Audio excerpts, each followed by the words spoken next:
Everyone, and welcome back to this week's Arts and Crafts Club. So today we're going to do another kind of Christmassy themed craft activity, and for this one you will need some black card or paper, and you will need some chalk, some different colours if you have them would be perfect. And then I've made this here out of card. It doesn't matter which colour you use, I just used green. I've cut out a light bulb shape, a bit like the fairy lights that might go on your Christmas tree. So it's a bit like an oval with a point at one end and then a straight part here, because that is going to go onto your black paper. And then you're going to use your chalk. I'm going to start with this light green one, and you are going to rub the chalk around the side of the stencil, and you're going to try and keep your stencil in place so that it doesn't move. So I'm going to have a go at that down here.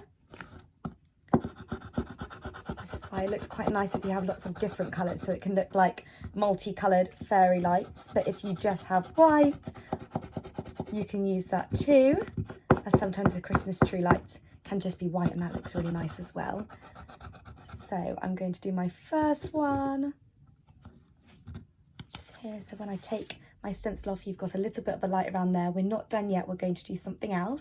So I'm going to do another one of those lights. This time I'm going to use my blue, and I'm going to keep my stencil in place. I'll hold that down with my hand and then rub my chalk around the outside of my stencil. Try and get it all the way around my light bulb so it looks like it's flashing up. Lovely. And then I've got my blue light bulb. Oops, so my chalk's falling off there. I'm going to take my stencil off, and then I'm going to do another coloured one over here. Let's see which other colours I've got. I've got some reddy pinky chalk that I'm going to brush over my stencil again. So I'm moving my stencil along and then brushing around it with my chalk. Oh, this red one, it looks almost a bit orangey on here. That one shows up really nice on the black paper. And that's why it's nice to use the black paper, because the colours show up really bright and it looks like a Christmas tree or Christmas lights on a house at night time, which looks really lovely.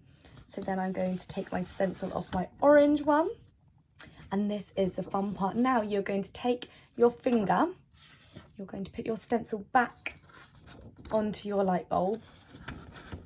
Let's see if we can line it up properly. And then you're going to use your finger to rub the chalk outside so you can spread it out a bit so it looks a little bit more like a light shining. So I'm going to do that to all of my Christmas lights. I'm going to blend it out with my finger, and it's lots of fun to use your fingers. Now I'm blending out my blue one, and I'm putting the stencil in the middle so that I only brush outwards from my stencil. I don't want to rub my chalk into my stencil. And then I'll move it along and rub the chalk outwards like a shining light. Lovely. There we go. And then if you lift it up and take your stencil off, then you've got some bright lights that are shining out there. And so for your last piece, you can take a piece of white chalk, any colour you like, but I think white looks quite nice because I haven't done white on my light. And then I'm going to draw a string to go on top of my lights. So I'm going to get it quite close down to where my lights start down there. So there's my line. That is where my lights are going to hang. And then I'm just going to draw almost like a little round rectangle to be the top part of my light that screws in to the wire. Lovely. So I've done a rectangle and then just coloured it in white there. Or you could do some white lines to make it look like the metal part or the plastic part that joins with the wire. And there you have it. So you have some Christmas lights on the black paper, and this would look really nice, I think, if you fold your black card in half and you can make it into a Christmas card for someone. That would be really lovely. Maybe you could do lots of them and maybe write their name or Happy Christmas